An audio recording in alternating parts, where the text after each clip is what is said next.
Racist cop shocks black woman with a high-voltage baton. Seconds later, her bodyguards step in. In this intense and eye-opening video, we delve into a shocking incident that unfolded on a bustling city street, capturing the attention of bystanders and sparking widespread outrage. A black woman finds herself in a distressing encounter with a police officer whose actions raise serious questions about racial bias and use of force. If you are enthusiastic about this narrative, please inform us. If you appreciated the video, press 1. If not, select 0. Your feedback genuinely motivates me to collect additional uplifting and significant narratives. That afternoon, Lauren decided to stop at Serenity Park, a modest but beautiful urban refuge nestled between skyscrapers and busy streets. It wasn't her usual route, but she wanted to take a moment to reflect before heading to a pivotal meeting with stakeholders. Serenity Park lived up to its name, offering a quiet, meditative space with tall trees and neatly maintained benches scattered along winding paths. Lauren, dressed in a sharp but understated blazer and jeans, was a picture of calm professionalism. Her leather case, containing the prototype, rested securely at her side as she took a seat on a weathered bench under the shade of a large oak tree. She exhaled deeply, enjoying the rare pause in her hectic schedule, her mind briefly free of the constant calculations and designs that usually consumed her thoughts. Unbeknownst to Lauren, her presence in the park had caught the attention of Officer Walter Kane. Kane was a patrol cop with a history of complaints that ranged from verbal harassment to excessive force, though none of them ever led to serious consequences. His superiors often brushed aside the grievances against him, labeling him as firm but effective. Kane, however, thrived on intimidation. For him, authority was not a duty but a weapon to assert control, and his view of the world was skewed by deep-seated biases he neither acknowledged nor challenged. When Kane spotted Lauren sitting alone on the bench with her sleek leather case, something about her presence seemed off to him. It wasn't that she was doing anything inherently suspicious, she was just a black woman, sitting quietly, dressed too professionally for what he deemed appropriate in his neighborhood. Kane's mind began to race with unfounded assumptions. She must be up to something, he thought. Why would someone like her be in this park, in this part of town? The leather case immediately became the focal point of his attention. Was it stolen? Did it contain drugs? A weapon? His curiosity and implicit bias intertwined dangerously, pushing him to act without a shred of evidence to support his instincts.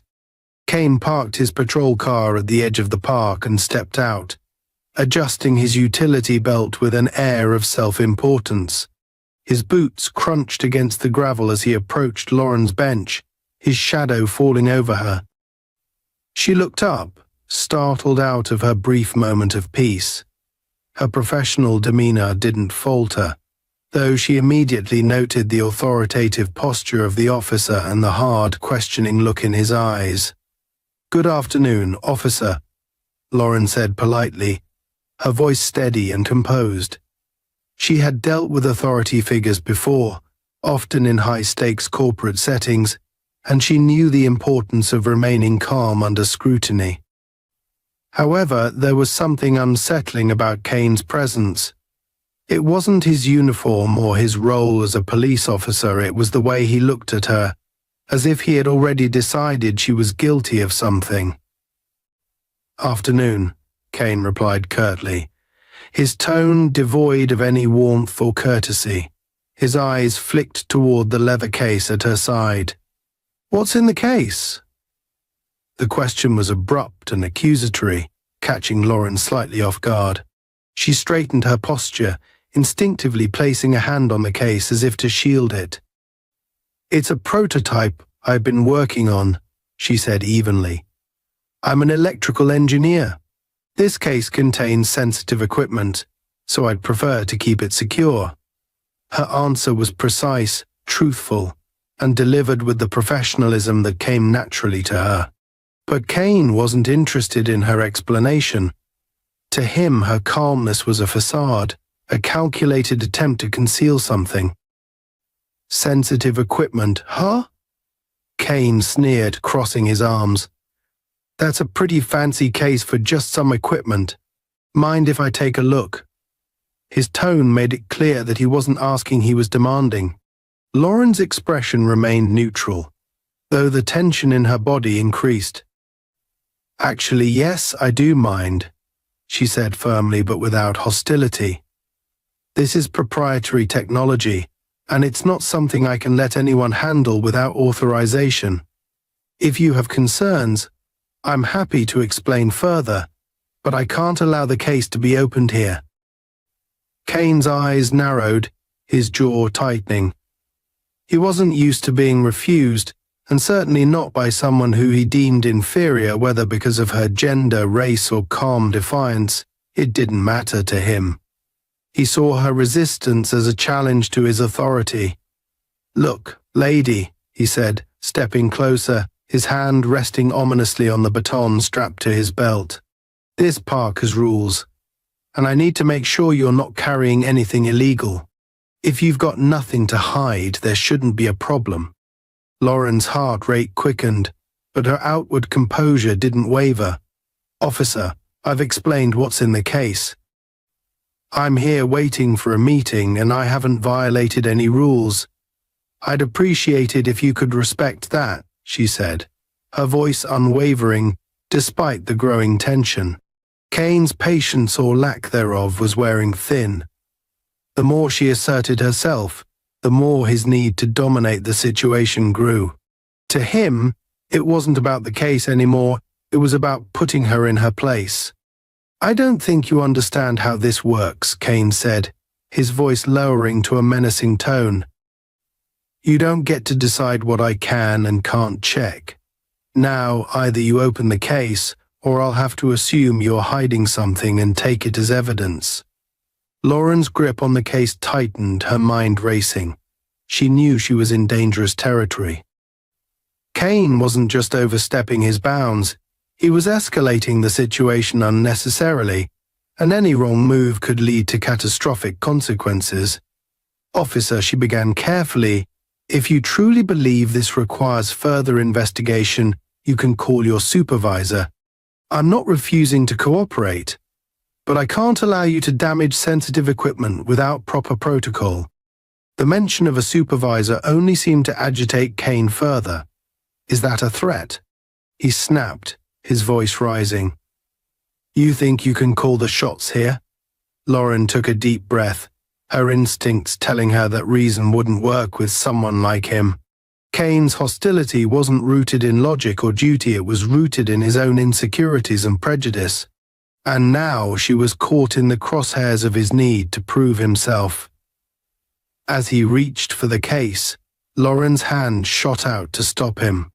Don't touch it, she said sharply, her voice firm and commanding. It was the first time she had allowed her frustration to surface, and it caught Kane off guard for a brief moment. But the moment passed quickly, replaced by a flash of anger in his eyes. That's it, he growled, reaching for his baton. You're resisting an officer. Lauren's mind raced, calculating her next move as the situation spiraled further out of control. She had spent her life solving complex problems, designing solutions for seemingly impossible challenges. But this confrontation was something else entirely, a battle of wills, with her safety and dignity on the line.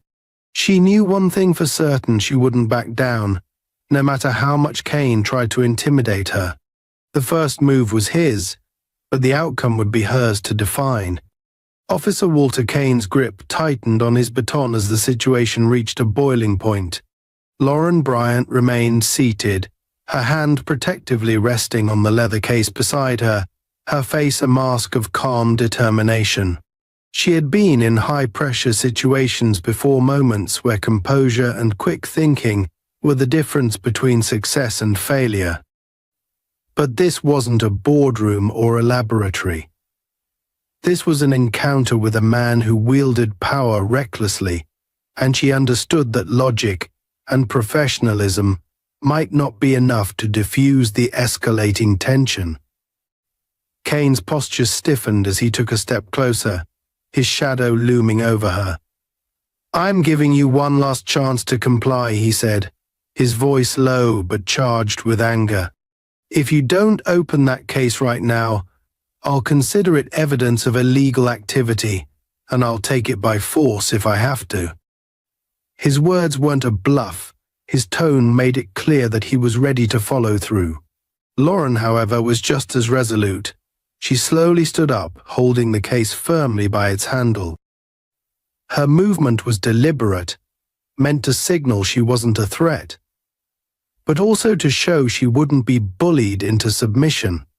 "Officer," she said, her voice calm but edged with steel, "this case contains proprietary technology." "I've already explained that. If you force it open, you risk damaging years of work and endangering yourself. I understand your concerns, but I must insist that any further actions go through the proper channels. Call your supervisor. Let's handle this professionally." Her insistence on protocol seemed only to fuel Kane's anger. He wasn't used to being challenged, and certainly not by someone like her. To him, Lauren's confidence was arrogance, her refusal to back down an affront to his authority. "Supervisor?" He scoffed, his voice dripping with disdain. "You don't get to make demands here. I'm the law, and if I say you need to open that case, you do it. Period." Lauren's eyes met his, unflinching. She could see the frustration in his expression, the way his jaw tightened and his eyes narrowed. But she also saw something else, a flicker of doubt, a momentary hesitation. It was clear that Kane was used to intimidating people into compliance, and her refusal to fold under pressure was throwing him off balance. For a brief moment it seemed as though the situation might de-escalate, that Kane might step back and reevaluate his approach. But the moment passed quickly, and his resolve hardened. Without warning, Kane reached out and grabbed the case. The suddenness of his action caught Lauren off guard, and she instinctively tightened her grip. For a few tense seconds, they both held onto the case, neither willing to let go. "Let it go," Kane barked, his voice rising as his frustration boiled over. "You're resisting an officer of the law." "I'm not resisting," Lauren shot back, her voice sharp and steady. "I'm protecting what's mine. If you take this case without cause, you'll be violating my rights and endangering public safety." Kane sneered, his grip tightening as he yanked the case harder. The struggle lasted only a few seconds, but it felt like an eternity. Finally, with a forceful pull, Kane wrenched the case out of her hands, nearly toppling backward in the process. Lauren stumbled slightly but quickly regained her footing. Her heart was pounding, but she refused to let fear take hold. Instead, she focused on what she could control: her words, her actions, and her resolve. Kane placed the case on the bench and began fumbling with the latches. "I'm going to find out exactly what you're hiding," he muttered, more to himself than to her. Lauren stepped back, her hands raised in a gesture of non-aggression. "Don't open it," she warned, her voice firm. "You don't understand what you're dealing with. That device is designed to handle high-voltage energy. Mishandling it could cause serious harm." Her warning only seemed to embolden Kane, who interpreted her words as an attempt to scare him into submission. "Nice try," he said with a smirk. "I've heard every excuse in the book, lady. Let's see what kind of high-voltage energy you're hiding in here." As he flipped open the latches and lifted the lid, a faint hum filled the air, followed by a soft blue glow emanating from the device inside. It was sleek and compact, its design both futuristic and functional. Kane stared at it for a moment, his expression shifting from smugness to confusion. He had expected drugs or stolen goods, something that would validate his suspicions. Instead, he was looking at a piece of technology he couldn't begin to comprehend. "What the hell is this?" he demanded, glancing up at Lauren. "Some kind of bomb." Lauren's eyes widened, and she took a step closer, her hand still raised. "It's not a bomb," she said firmly. "It's a prototype for an energy redistribution system. It's completely safe if handled correctly, but you need to close the case now." But Kane wasn't listening. His curiosity, combined with his need to assert dominance, drove him to reach for the device. As soon as his fingers made contact, a sharp crackle of electricity filled the air, and he yanked his hand back with a startled yell. "What the?" he exclaimed, shaking his hand as if trying to dispel the lingering sensation. The blue glow of the device intensified, and the hum grew louder. Lauren's heart sank. The device had a safety mechanism to prevent tampering, but it wasn't foolproof. If Kane continued to interfere, the energy build-up could overload the system. "Step back," she shouted, her calm demeanor giving way to urgency. "You've triggered the safety mode. If you don't close the case, it could discharge." Kane's face twisted with anger and confusion. He didn't understand what was happening, and his instinct was to blame Lauren. "What did you do?" he demanded, his voice rising. "Are you trying to attack me?" "I didn't do anything." Lauren shot back, her frustration evident. "You're the one who opened the case without knowing what you were handling. Now step back and let me fix this before it gets worse." But Kane wasn't listening. His hand moved to his baton, and he took a step toward her, his posture threatening. "I'm not taking orders from you," he growled. "You're coming with me. Now." Before Lauren could respond, the device emitted a sharp, high-pitched whine, followed by a burst of light that temporarily blinded both of them. Kane stumbled backward, his hand instinctively going to his face as he let out a string of curses. Lauren blinked rapidly, trying to clear her vision. She knew she had only seconds to act before the situation spiraled even further out of control. "Close the case," she shouted, moving toward the bench. Kane, still disoriented, reached for the device again, his stubbornness outweighing his common sense. But Lauren was faster. She slammed the lid shut and secured the latches, cutting off the device's energy build-up. The hum faded, and the blue glow disappeared, leaving the park eerily silent. Kane stood frozen, his face a mix of anger, embarrassment, and lingering confusion. For a moment, neither of them spoke, the weight of what had just happened hanging heavy in the air. Then, slowly, Kane regained his composure, his expression hardening once more. "You're under arrest," he said, his voice cold and authoritative. Lauren stared at him, her chest rising and falling with controlled breaths. "For what?" she asked, her voice steady despite the adrenaline coursing through her veins. "For protecting my property. For stopping you from endangering yourself and everyone around you." Kane didn't answer. He simply reached for his radio, signaling for backup. Lauren knew this wasn't over, not by a long shot. But as she stood there, facing down a man who wielded authority like a weapon, she made a silent vow. She wouldn't let his actions define this moment. The truth would come to light, no matter how long it took. Kane's call for backup echoed through the park as the tension between him and Lauren reached a breaking point. The officer's face was red with a mixture of rage and embarrassment, his authority wounded by a situation that he no longer controlled. Lauren stood firm, her posture unyielding, her mind racing as she anticipated the next escalation. She knew this wasn't just about a misunderstanding or a misstep in protocol. For Kane, it had become personal. His frustration was palpable, and she could see it in the way his jaw clenched and his hand hovered near his baton. "Stay where you are." Kane barked, his voice trembling slightly from the adrenaline coursing through his veins. Lauren didn't move.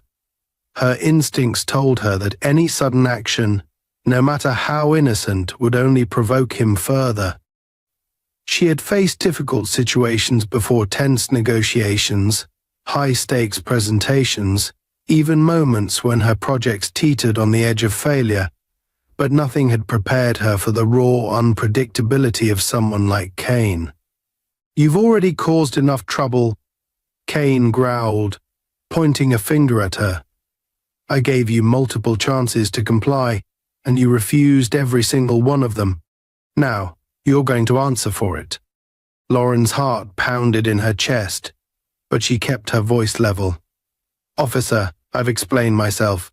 I'm not a threat, and I haven't done anything illegal. If you would just listen." "I don't need to listen to you," Kane snapped, cutting her off. His hand moved to the baton at his side, and he pulled it free with a sharp, menacing motion. "You're not in charge here. I am. And if you won't cooperate, then I'll make you cooperate." Lauren's eyes flicked to the baton, her mind immediately calculating her options. She could see the hostility in his stance, the reckless determination of a man who had lost sight of reason. There was no doubt in her mind that he would use it, and the consequences could be catastrophic not just for her, but for anyone nearby. The device in her case might have been shut down for now, but it was still sensitive to energy surges. If Kane's actions triggered another discharge, the results could be disastrous. "Put the baton away," Lauren said firmly, her voice cutting through the tense silence like a blade. "You're making a mistake." Kane smirked, his grip tightening on the weapon. "You think you can tell me what to do? That's cute. Let me show you what happens when people like you think they're above the law." With that, Kane took a step forward, raising the baton slightly in a gesture of intimidation. Lauren's muscles tensed, every fiber of her being screaming at her to stand her ground. She had no intention of fighting him. Violence would only escalate the situation further, but she wasn't about to let him take control of her life or her property through brute force. "I'm warning you," Lauren said, her voice low and steady. "If you keep pushing this, it's not going to end the way you think." Kane laughed, a sharp, mocking sound that echoed through the park. "You don't get it, do you? You don't have a choice." Before Lauren could respond, Kane lunged forward, his baton raised. The movement was sudden and aggressive, but Lauren's reflexes were faster.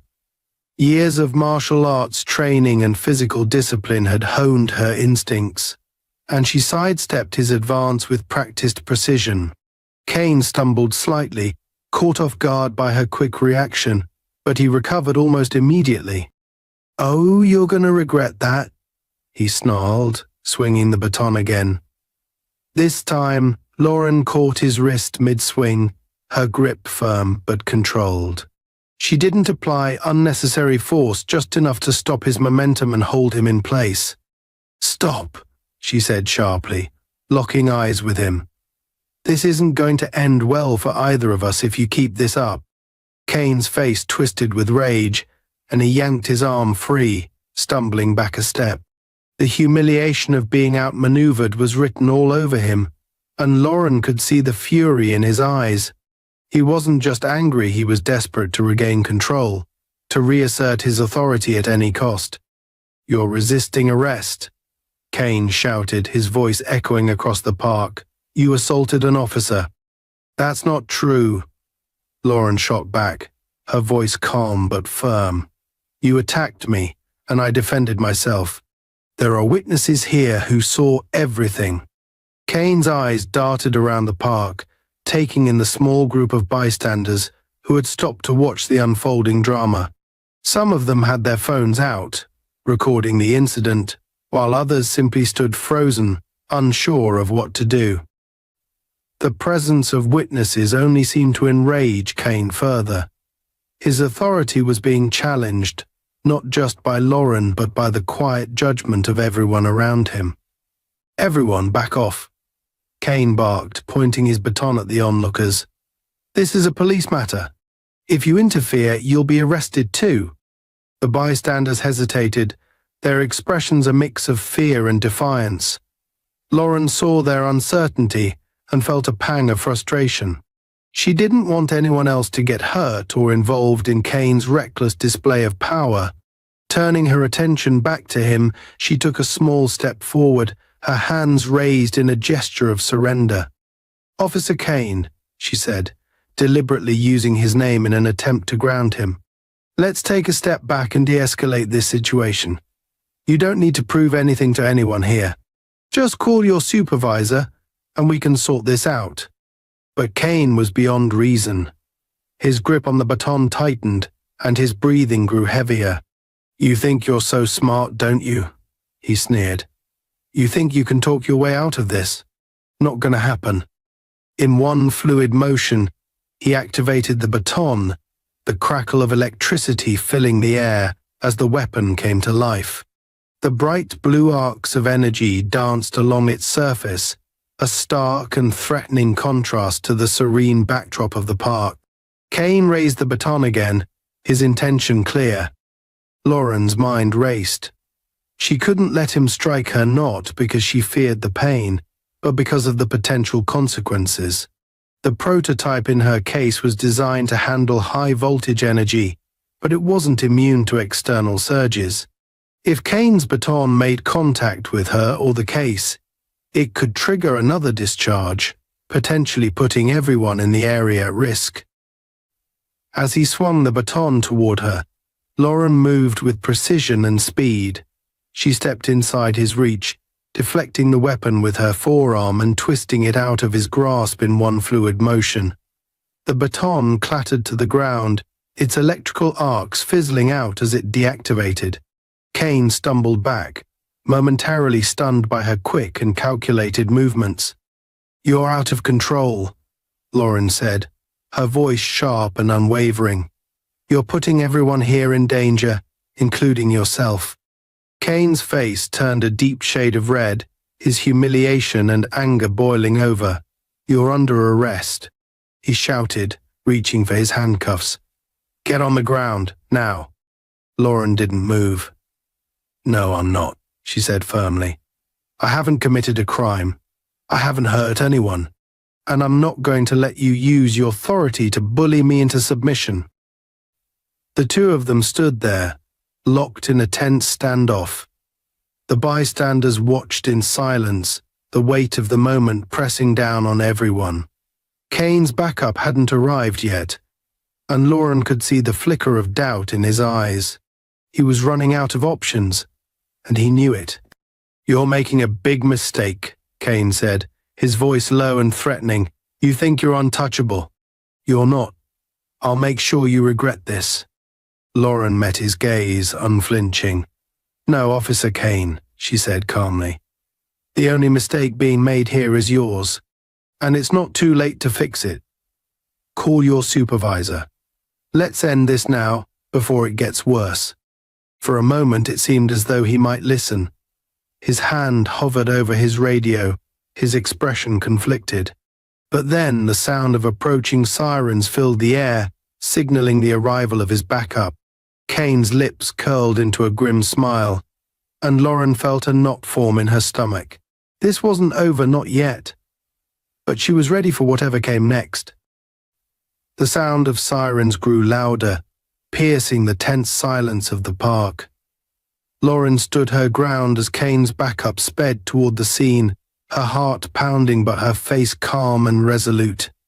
Around her, the park seemed to hold its breath, the bystanders frozen in a mix of curiosity and unease.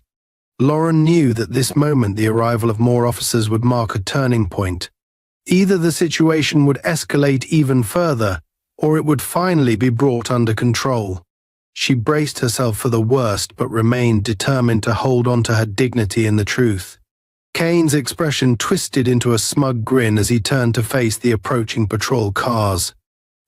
For him, the arrival of his colleagues was a chance to reclaim his authority, to frame the situation in his favor before anyone else could question his actions. "You're in big trouble now," he muttered, glancing back at Lauren. His tone was dripping with satisfaction. as if he had already won whatever battle he imagined this to be. Lauren didn't flinch. Instead, she took a deep breath, centering herself. She had no intention of letting Kane spin the narrative to suit his biases and rage. She knew the stakes were high not just for her safety, but for her integrity, her work, and the truth of what had happened. This wasn't just about her. It was about standing up to abuse of power and ensuring that the situation didn't spiral further into chaos. The first patrol car screeched to a halt just a few feet away, its lights flashing in rhythmic bursts of red and blue. 2 officers stepped out, their expressions sharp and alert as they assessed the scene. Behind them, a second patrol car arrived, followed by another. Within moments, the park was swarming with law enforcement, their presence both intimidating and disorienting. Kane's backup had arrived in force, and the balance of power in the situation shifted visibly. "Over here," Kane called out, waving them over with exaggerated urgency. "We've got a suspect resisting arrest and obstructing an investigation." Lauren's jaw tightened as she heard his words. His framing of the situation was as predictable as it was infuriating. She knew this was coming, but that didn't make it any less outrageous. She watched as the arriving officers approached, their hands resting on their holstered weapons, their expressions a mixture of caution and readiness. The lead officer, a tall man with a commanding presence and a name tag reading Sergeant Harris, stepped forward and addressed Kane. "What's going on here, Officer Kane?" Harris asked, his tone measured but firm. He glanced briefly at Lauren, noting her calm demeanor and the absence of any visible threat. His eyes shifted to the leather case on the bench, then back to Kane, silently asking for an explanation. Kane wasted no time launching into his version of events. "I stopped this individual for acting suspiciously," he began, his voice loud and self-assured. "She refused to comply with my orders to open her bag for inspection. When I tried to enforce the law, she resisted and even tried to assault me. I had no choice but to call for backup." Lauren felt a surge of anger rise within her, but she kept it in check. Interrupting him wouldn't help her case. Instead, she waited, listening carefully to every word he said. His account was riddled with half-truths and outright lies, but she knew better than to react impulsively. She needed to present her side of the story calmly and factually, no matter how distorted his version had become. Sergeant Harris frowned slightly, his gaze shifting back to Lauren. "Is that true, ma'am?" he asked, his tone neutral but probing. "Did you resist Officer Kane?" Lauren took a deep breath and stepped forward, her hands visible and her posture open. "No, Sergeant," she said firmly. "That's not what happened. Officer Kane approached me while I was sitting on that bench, minding my own business. He demanded that I open my case, which contains sensitive equipment related to my work. I explained to him that the device inside is proprietary and can't be handled without proper authorization. Despite my explanation, he forcibly took the case and mishandled the device, causing a minor electrical discharge. At no point did I resist him or threaten him. I simply tried to protect my property and de-escalate the situation." Harris's frown deepened as he listened to her account. He looked back at Kane, whose face was now flushed with anger. "Is that true?" Harris asked Kane directly. "Did you forcibly take her case?" Kane bristled, his temper flaring. "I had every right to inspect that case. She was being uncooperative and evasive. I was doing my job." Harris raised an eyebrow, his expression skeptical. "And the device? What kind of discharge are we talking about here?" "It's harmless if handled correctly," Lauren interjected before Kane could respond. "It's a prototype for an energy redistribution system. When he mishandled it, the safety mechanism activated to prevent damage, It's designed to be safe, but it requires specialized knowledge to operate properly. Harris studied her for a moment, his eyes narrowing slightly as he processed the information. He turned to one of the other officers. "Check the case," he said, gesturing toward the bench. "Carefully." The officer nodded and approached the case with caution, glancing at Lauren for confirmation. She gave a small nod, signaling that it was safe to open. The officer flipped the latches and lifted the lid, revealing the sleek, glowing device inside. He examined it briefly before stepping back, clearly uncertain about what he was looking at. "Sergeant, this doesn't look like anything dangerous," the officer said, his tone cautious. "But it's definitely not something I'd want to mess with without knowing what it is." Harris nodded and turned back to Kane. "So, let me get this straight," he said, his voice calm but edged with authority. "You confiscated a piece of specialized equipment that you didn't understand, triggered a safety discharge, and then called for backup because she refused to comply." Kane's face turned an even deeper shade of red. She was resisting, he insisted, his voice rising.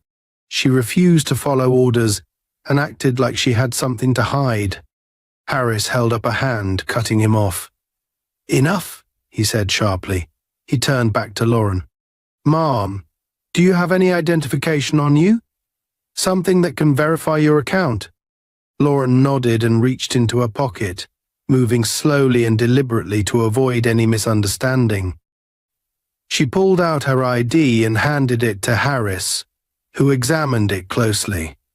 His eyes flicked back to her, and his expression shifted slightly, a hint of recognition crossing his face. "Dr. Lauren Bryant," he said, reading her name aloud. "You're an engineer?" "Yes, Sergeant," she replied. "I specialize in energy systems. That device is part of a project I've been working on for years. It's valuable, not just in terms of cost, but in terms of the work it represents." I tried to explain that to Officer Kane, but he wouldn't listen. Harris nodded slowly, his expression thoughtful. He handed her ID back and turned to Kane once more. "Officer Kane, this situation is starting to look like a serious misunderstanding. You overstepped your bounds by mishandling her property, and from what I can see, Dr. Bryant was trying to de-escalate, not resist." Kane opened his mouth to argue, but Harris held up a hand again. "No, I'm not interested in excuses. I'm interested in facts. And right now, the facts don't look good for you." Lauren felt a flicker of relief at Harris's words, but she remained cautious. The situation wasn't fully resolved, and she knew Kane wouldn't back down easily. His pride and anger were too deeply entrenched. "I want this resolved properly," Lauren said, her voice steady but firm. "I'm not trying to cause trouble, but I won't tolerate being treated like a criminal for no reason. If there's an issue, let's address it professionally." Harris nodded. "Agreed," he said. "Dr. Bryant, you're free to go. We'll handle this from here." Kane's face contorted with rage, but he said nothing. Lauren picked up her case, her movements calm and deliberate. As she walked away, she could feel Kane's glare burning into her back, but she refused to look back. She had stood her ground, and for now that was enough. The situation had reached its midpoint, but Lauren knew the battle for accountability was far from over. Kane wasn't the type to let go of a grudge, and she would have to remain vigilant. For now, though, she allowed herself a moment of quiet victory, her resolve stronger than ever. The tension that had momentarily eased with Sergeant Harris's intervention quickly reignited as Officer Kane's frustration reached a boiling point. Lauren walked away from the patrol cars with her case firmly in hand, her posture straight and composed, but her mind still racing with the adrenaline of the encounter. She had made it through the immediate conflict, but she knew it wasn't over. Kane wasn't the type to let things go, and the dark glint in his eyes as he glared after her only confirmed what she feared. Behind her, she could hear the low hum of the officers' voices as Harris continued to reprimand Kane, his tone sharp and authoritative. But Kane was a man who thrived on his ability to seize control, and with that control slipping through his fingers, his fury only deepened. Lauren hadn't made it more than 20 paces before she heard Kane's voice cut the quiet. "She's not leaving here like that." His words rang out like a warning, laced with defiance. Lauren stopped mid-step and turned slowly, her pulse quickening. Kane was already striding toward her, his movements quick and aggressive, ignoring Harris's outstretched arm trying to stop him. "Kane," Harris barked, his voice laced with frustration. "Stand down. This situation is resolved." But Kane wasn't listening. His mind was a storm of wounded pride, misplaced anger, and the insatiable need to reassert himself. To him, Lauren's composed demeanor and her refusal to bow to his demands had been a personal attack, a challenge to his authority that he couldn't let go unanswered. His focus was singular, his rage now driving him to double down on his mistakes. Lauren held her ground, her body tense but her expression calm. She understood that backing away would only embolden him, and she wouldn't give him the satisfaction of thinking he had intimidated her. Still, she couldn't deny the flicker of fear in her chest. Kane was unpredictable, and his actions so far had proven he wasn't afraid to escalate beyond reason. "What are you doing, Officer Kane?" Lauren said evenly as he closed the distance between them.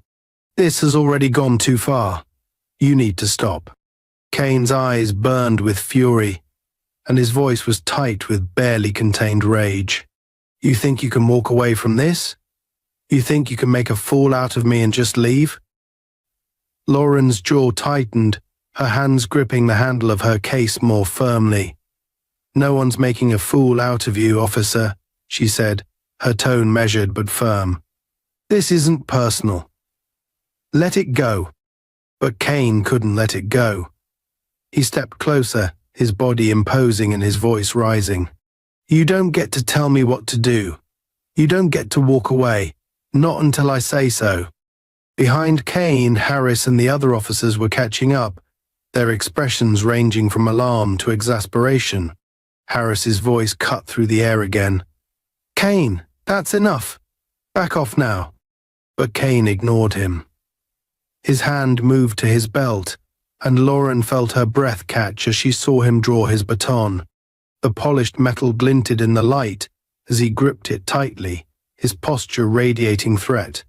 "I'm done playing games," he growled. "You're coming with me one way or another." Lauren's mind raced as she quickly assessed her options. She knew she couldn't afford to appear aggressive, but she also couldn't let him force her into submission. She shifted her stance slightly, preparing for the possibility of self-defense, but keeping her movements deliberate and non-threatening. "Put the baton down," she said calmly. "This isn't going to end the way you think it will." Kane sneered, taking another step closer. "You're under arrest for resisting an officer and obstruction," he said, his tone dripping with venom. "You can come quietly, or I can make you." Lauren opened her mouth to respond, but before she could speak, Harris finally caught up, stepping between them and holding up a hand to block Kane. "Kane, that's enough," Harris shouted, his voice thunderous. "You're out of line." Kane glared at his superior, his grip on the baton tightening. "She resisted, Sergeant. She's walking away like she's above the law. Someone needs to put her in her place." Harris's face darkened, and his voice dropped to a dangerous level. "The only one out of place here is you, Kane. Stand down now, or you'll be the one facing charges." For a moment it seemed like Kane might relent. His gaze flicked between Harris and Lauren, his chest rising and falling with rapid, angry breaths. But then, as if spurred on by the weight of his own humiliation, he made his move. Kane lunged past Harris, his baton raised, and swung it toward Lauren with reckless force. Everything seemed to slow in that moment. Lauren's instincts kicked in, her years of martial arts training taking over. She sidestepped the swing with precision, her movements fluid and controlled. As the baton asked through the air, she reached out and caught Kane's wrist, twisting it just enough to force him to drop the weapon. The baton clattered to the ground, the sound sharp and final. "Stop this," Lauren said sharply, her voice ringing with authority. "You're out of control." Kane staggered back, his face a mask of shock and rage. He opened his mouth to shout something, but before he could, Harris stepped forward and placed a firm hand on his chest, pushing him back. "That's it, Kane," Harris growled. "You're done. Hand over your badge and weapon." Kane froze, his eyes wide with disbelief. "You're siding with her," he spat, his voice trembling with anger. "After everything." Harris didn't waver. "You've crossed every line tonight," he said coldly. "Your actions have jeopardized this department and everyone here. You're relieved of duty, effective immediately." The other officers stepped forward, one of them picking up the fallen baton while another moved to escort Kane away. Kane resisted at first, his body rigid with defiance, but eventually he allowed himself to be led away, his head hanging low and his face dark with anger. Lauren stood silently, her breathing steady but her mind still reeling from the encounter. She watched as Kane was taken to one of the patrol cars, his muttered curses barely audible over the hum of tension that still hung in the air. Harris turned to her, his expression apologetic but resolute. "Dr. Bryant," he said, his tone softer now, "I'm sorry this happened.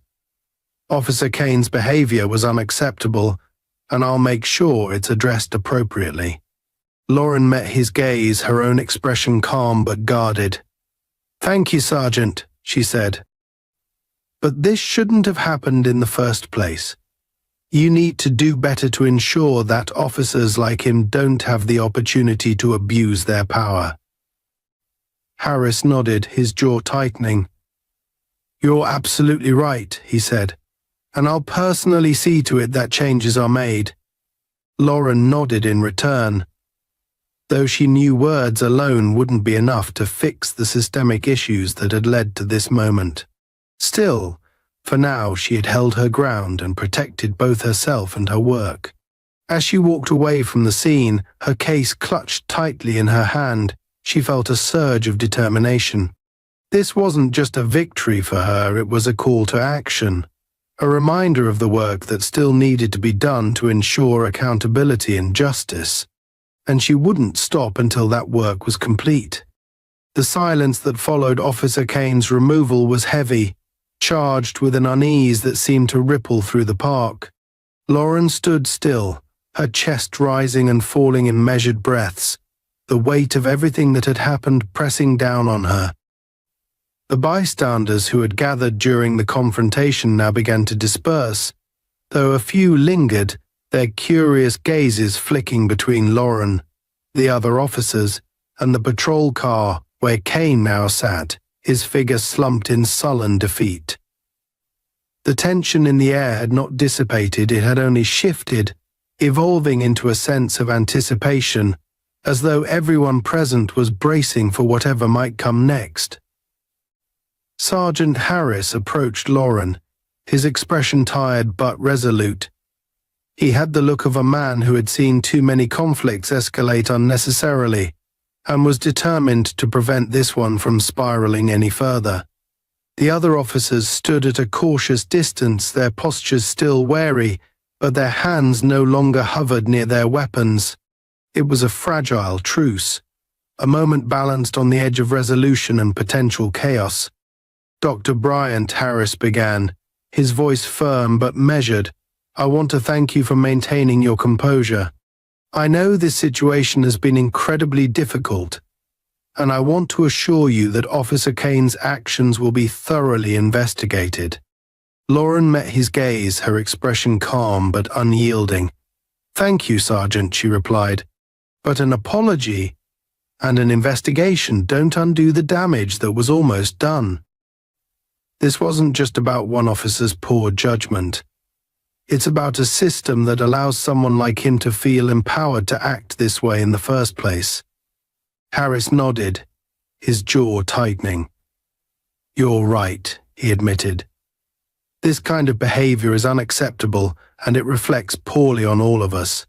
I won't deny that we have a lot of work to do to rebuild trust, both with the public and within our own ranks. But I promise you, Kane's actions won't be swept under the rug." Lauren appreciated his candor, but she wasn't ready to let him off the hook so easily. "Sergeant, I don't doubt your sincerity," she said, her voice steady but sharp. "But promises don't change the fact that I was treated like a criminal for sitting in a park with my work. My work, by the way, is designed to protect lives, something Officer Kane didn't seem to care about when he mishandled my device and nearly caused a dangerous discharge." Harris's brow furrowed, and he glanced toward the bench where Lauren's case still sat, its presence a stark reminder of the chaos that had unfolded. "I'd like to know more about this device," he said, his tone shifting to one of genuine curiosity. "You mentioned earlier that it's a prototype for energy redistribution. Could you explain what that means?" Lauren hesitated for a moment, weighing the risks of sharing too much. But she realized that transparency might be her best weapon in this situation. If the officers understood the importance of her work, it would be harder for them to dismiss what had happened as a minor incident. "It's a high-voltage energy redistribution system," she explained, stepping closer to the bench and resting a hand on the case. "It's designed to safely absorb and redistribute excess electrical energy, preventing overloads and reducing the risk of power grid failures.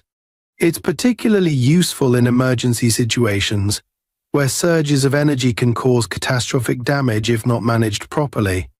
Harris nodded slowly, his interest clearly piqued. "And the discharge we saw earlier?" he asked. Lauren opened the case carefully, revealing the sleek, futuristic device inside. Its surface shimmered faintly with residual energy, a testament to its cutting-edge design. "That was a safety mechanism," she said, gesturing toward a small panel on the device's side. "When it detects unauthorized handling or tampering, it releases a controlled burst of energy to neutralize the threat.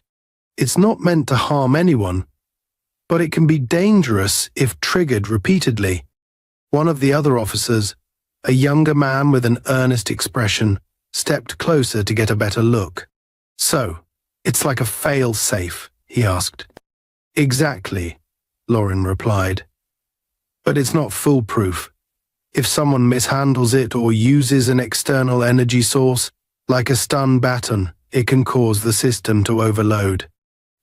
That's why I was so adamant about not letting Officer Kane touch it. He didn't understand what he was dealing with, and his actions could have had serious consequences."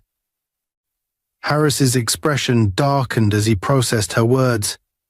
"I see," he said grimly. "And yet, despite your warnings, he chose to escalate the situation." Lauren nodded, her gaze steady. "He didn't see me as a professional or even as a person," she said bluntly.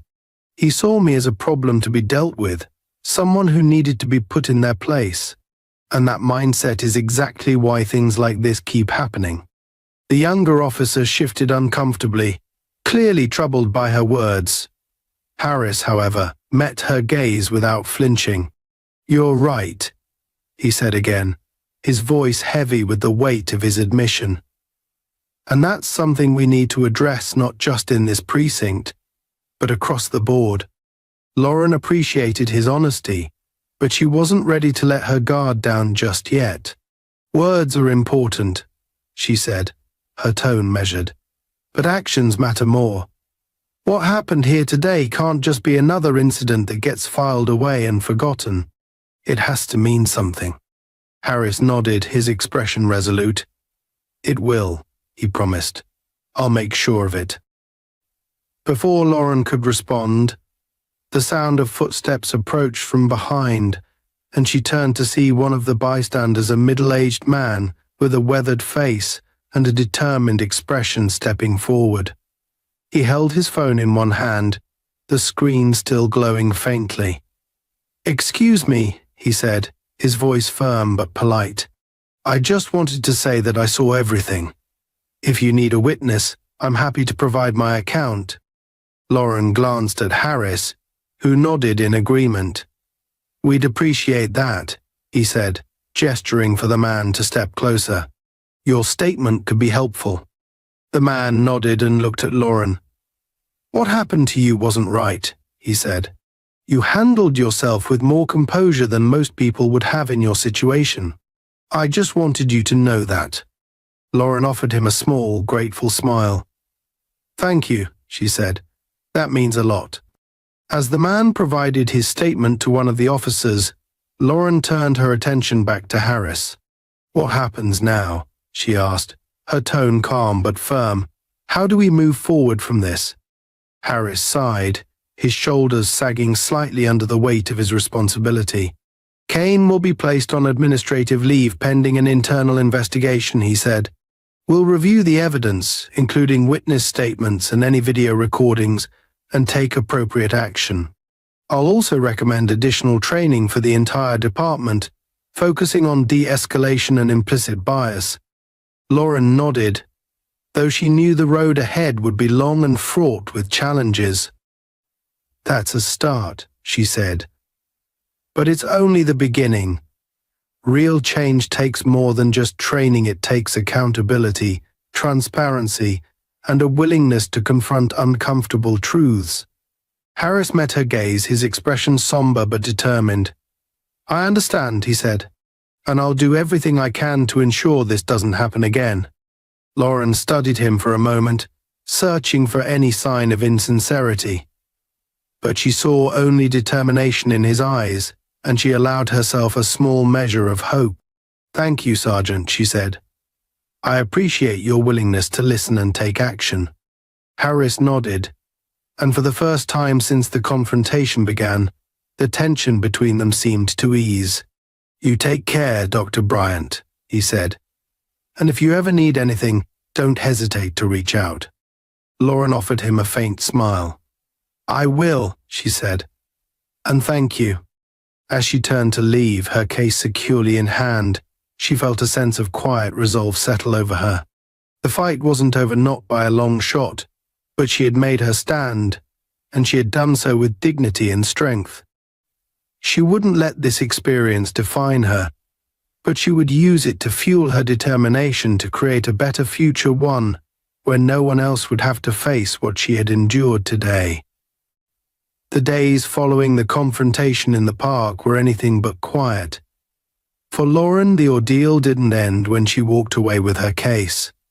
It had only shifted to a new stage, one that required just as much focus, determination, and emotional resilience as the confrontation itself. She spent hours replaying the events in her mind, scrutinizing every word, every action, every moment where things could have gone differently. But what stood out most was the bitter truth that no matter how calm, composed, and professional she had been, it had not shielded her from the unwarranted suspicion and aggression of someone who wielded authority recklessly. The incident quickly gained traction within the precinct and beyond, as Sergeant Harris pushed forward with the promised investigation. Internal Affairs reviewed every detail, from witness statements to Kane's record, uncovering a troubling pattern of misconduct that had long been overlooked. The officers who had responded as backup were also interviewed, with many admitting their discomfort with Kane's behavior and his escalating rage during the confrontation. Harris himself became a key figure in the inquiry, ensuring that no detail was left unexamined. For Kane, the fallout was swift. The official report cited his actions as a breach of protocol, an abuse of authority, and a clear demonstration of unfitness to serve. He was placed on unpaid leave pending disciplinary proceedings, but it became clear to everyone involved that his career as a law enforcement officer was effectively over. The weight of his actions and the scrutiny of his peers left him isolated and bitter, but Lauren knew that accountability was necessary. His removal from the force wasn't just about justice for her, it was about preventing future harm to others who might not have had the resources or resilience to stand up to someone like him. Despite this, Lauren's focus was never solely on Kane. She understood that while his behavior had been egregious, it was a symptom of a larger issue. The system that allowed officers like him to operate unchecked was the real problem, and addressing that would take more than removing one individual. With this in mind, Lauren decided to take action, channeling her frustration and anger into something constructive. She reached out to Harris and requested a formal meeting with him and other key members of the department to discuss systemic reforms. To her surprise, Harris agreed without hesitation. The meeting took place a week later in the precinct's conference room. Lauren arrived prepared, carrying not just her case but also a detailed proposal outlining potential solutions. Harris greeted her with a firm handshake and an apologetic expression, while several other senior officers looked on with a mixture of curiosity and skepticism. Lauren wasn't deterred. She had faced far more challenging rooms than this one, and she knew that the only way forward was through open dialogue. "Thank you for coming, Dr. Bryant," Harris began, his tone respectful. "I want to start by apologizing again for what happened to you. It was unacceptable, and I take full responsibility for allowing someone like Kane to remain on the force for as long as he did. We failed you, and we failed this community." Lauren nodded, appreciating his candor. "Thank you, Sergeant Harris," she replied. "I accept your apology, but I'm not here for apologies alone. I'm here because I believe we can turn this into an opportunity to create meaningful change." Harris nodded in agreement, and Lauren launched into her presentation. She began by recounting the events of the incident, not as a personal grievance, but as a case study in what happens when implicit bias and a lack of accountability go unchecked. She spoke about the systemic issues that fostered an environment where officers like Kane felt empowered to act with impunity and emphasized the need for comprehensive reforms. "I understand that policing is a difficult job," Lauren said, her voice steady and measured. "But that's precisely why it's so important to ensure that those who take on this responsibility are held to the highest standards. It's not enough to remove officers who fail to meet those standards. We need to address the root causes that allow these failures to persist." She outlined several key recommendations, including mandatory de-escalation training, implicit bias workshops, and the implementation of an independent oversight committee to handle complaints and investigations. She also proposed a program to build stronger relationships between law enforcement and the communities they served, emphasizing the importance of trust and mutual respect. As Lauren spoke, she could see the officers in the room reacting in different ways. Some nodded in agreement, while others crossed their arms or shifted uncomfortably in their seats. She anticipated resistance change was never easy, especially in institutions steeped in tradition and hierarchy, but she was determined to make her case. "I'm not here to vilify law enforcement," she said, addressing the room directly. "I'm here because I believe that you have the power to be better, to do better. What happened to me shouldn't happen to anyone, but if it does, there needs to be a system in place that ensures accountability and justice." When she finished, the room fell silent for a moment. Then Harris spoke, his voice firm but thoughtful. "Dr. Bryant, "I won't pretend that this will be easy," he said. "The changes you're proposing are significant, and they'll face resistance not just from within the department, but from the larger system we're a part of. But that doesn't mean we shouldn't try. I think you're right. This is an opportunity and I'm willing to fight for it." Lauren felt a flicker of hope at his words. It wasn't a victory, but it was a step in the right direction. Over the next hour, the group discussed her proposals in detail, with Harris taking the lead in addressing concerns and pushing back against objections.